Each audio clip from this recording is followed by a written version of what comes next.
The Sonic Rainboom is possibly one of the most interesting moments that Season 1 gave us, and one that, at least in my case, made me question something. Wait, how would that work? And of course, the most obvious answer would be magic. And yeah, that's the most obvious answer in a show about magical talking horses. But I wanted to challenge myself and see not only how the Sonic Rainboom actually works, but how could be made. Because while magic can't entirely solve it, science can. But first, let's start by what is a Sonic Rainboom. In Equestria, when a Pegasus is going at a fast enough speed, they'll perform a boom, as well as igniting a rainbow in their path. That's what we saw in the show, and of course the Sonic Rainboom is inspired by the phenomenon called the Sonic Boom. So how do you get one? Well, imagine this. When you tap the water, it creates ripples that spread across the water. This also happens when a bird or a plane goes through the air. These are called pressure waves. The sound that these waves produce behave very similarly to the ripples in the water, but as the object moves faster and faster, these waves begin to compress.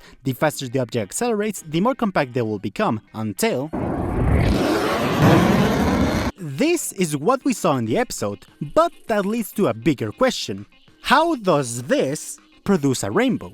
Back in the day, the fandom attributed this to magic, and some even said that it wasn't a rainbow at all. But that's just not true. The problem is that people thought that they could use the same science for normal rainbows to make the Sonic Rainboom, which of course you can't, because, well, raindrops aren't triangular like prisms, they're round. All this means that a raindrop would have a very different type of refraction, size, and science as a whole. Despite popular belief, rainbows are not as easy as they seem. There is 4 factors that determine a rainbow: raindrops, sun, a spectator, and electricity.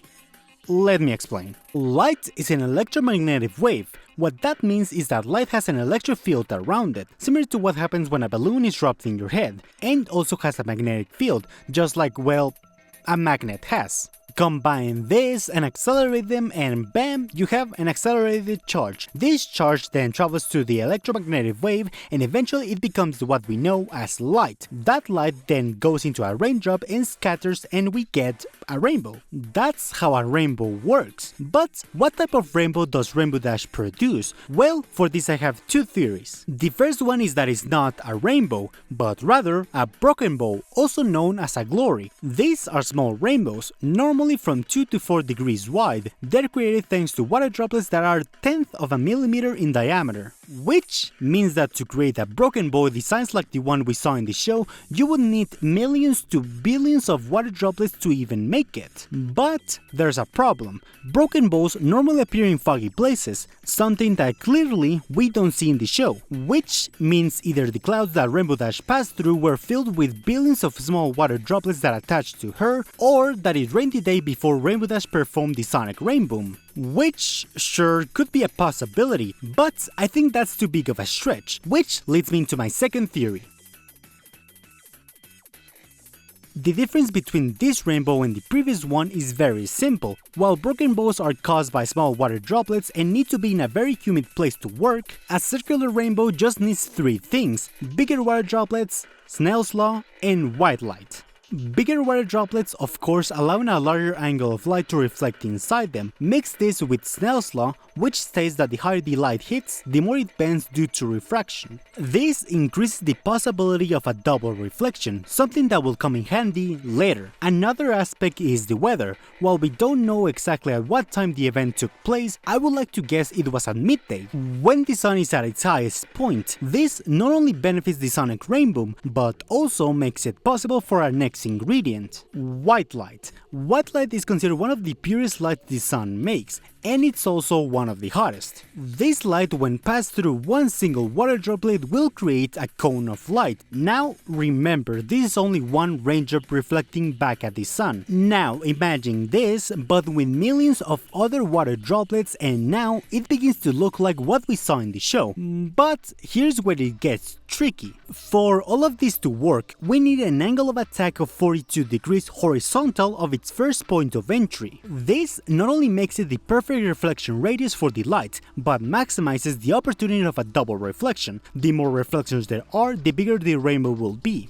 But Sugarflake, where does the raindrops even come from? Well, from the rings that Rainbow passes through, but more importantly, the last one. Yes, this little thing is the most important aspect of this theory, as this cloud can make or break everything, because despite not being that big, this single cloud can hold millions to billions of water droplets that are 5/10 of a millimeter, which I know that it sounds small, but in reality they're bigger than your average raindrop from a rainbow, which leads us to the timeline of the sonic Rainboom. Rainbow Dash begins her dive at roughly 13,000 feet above the ground. In this moment she's generating a huge amount of electromagnetic energy due to the speed she's going. This creates electricity, which begins to interact with the surrounding light while attracting water particles from the surrounding clouds. At this point she achieves supersonic speed, and before the sonic Rainboom even happens, we can already see the water droplets reacting to the light that is being emitted through them.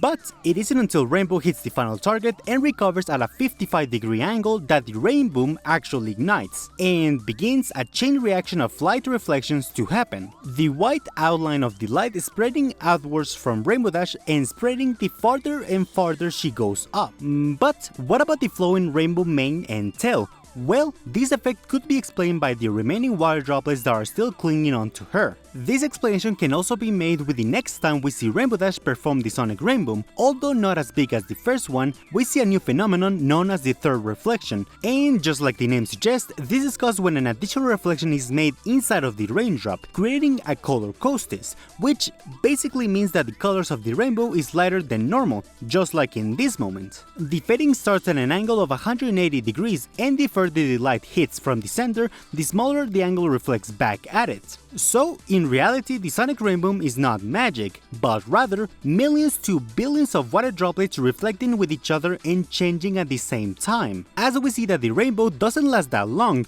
but this also explains why the main six could see it in the first place, because as we all know, two people can't see the same rainbow. It's just impossible, because of a little thing called perspective. But in the case of the sonic Rainboom, because of its circular nature and because it was impulsed by a sonic boom, it made it possible for the main six to see the same rainbow at the same time. This is what a sonic Rainboom really is, and why it might be possible in the first place. But in this universe, so what about real life? And the simple answer is yes.